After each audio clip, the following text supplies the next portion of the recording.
ng bayan, maasahan anumang panahon. Magandang araw po sa ating lahat. Narito na ang latest update sa lagay ng ating panahon ngayon at sa susunod na 24 oras. Sa kasalukuyan ay maraming lugar ang nakakaranas ng malalakas na pag-ulan dulot ng tatlong weather systems na nakakaapekto ngayon sa ating bansa.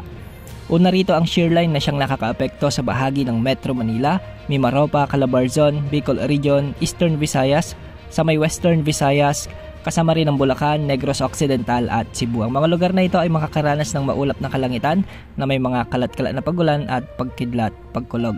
Ang mga lugar na ito ay posible ring makaranas ng mga biglang pagbaha o pagguho ng lupa kung may mga umiiral na moderate to heavy rains o katamtaman hanggang sa malalakas na pag-ulan. Pinag-iingat natin ang ating mga kababayan dyan dahil ilang araw nang inuulan ang mga lugar na nabanggit.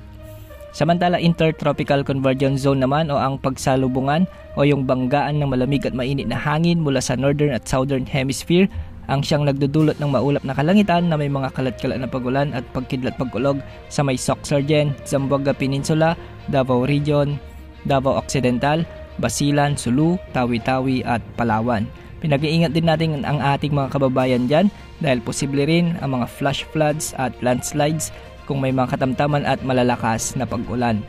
Samantala, umiiral naman ang amihan o northeast monsoon na siyang nagdudulot naman ng maulap na kalangitan at mga pag-ulan sa bahagi ng Cagayan Valley, Cordillera Administrative Region at Aurora.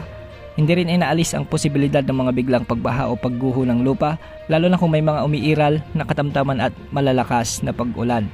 Samantala sa Ilocos Region at nalalabing bahagi ng Central Luzon ay magiging bahagyang maulap hanggang sa maulap naman ang mga kalangitan na may mga isolated light rains o kalat-kalat na mahihinang pag-ulan. Dulot pa rin ito ng umiiral na northeast monsoon o amihan. At sa nalalabing bahagi naman ng ating bansa ay mga localized thunderstorms naman ang magdudulot ng bahagyang maulap hanggang sa maulap na kalangitan na may mga kalat-kalat ding pag-ulan at pagkidlat, pagkulog. Hindi rin inaalis ang mga posibilidad ng mga biglang pagbaha at pagguho ng lupa lalo na kung may mga severe thunderstorms. Samantala, wala naman tayong namomonitor na panibagong bagyo o LPA na posibleng pumasok sa ating area of responsibility sa susunod na 3 hanggang 5 araw. Bukas asahan pa rin ang pag-iral ng shear line at intertropical convergence zone na magdudulot ng mga pag-ulan sa malaking bahagi ng ating bansa. Kaya sa mga kababayan natin, pinag-iingat natin at maging alerto sa malalakas na pagbuhos ng ulan dulot ng mga weather systems na ito. Yan ang update sa lagay ng ating panahon.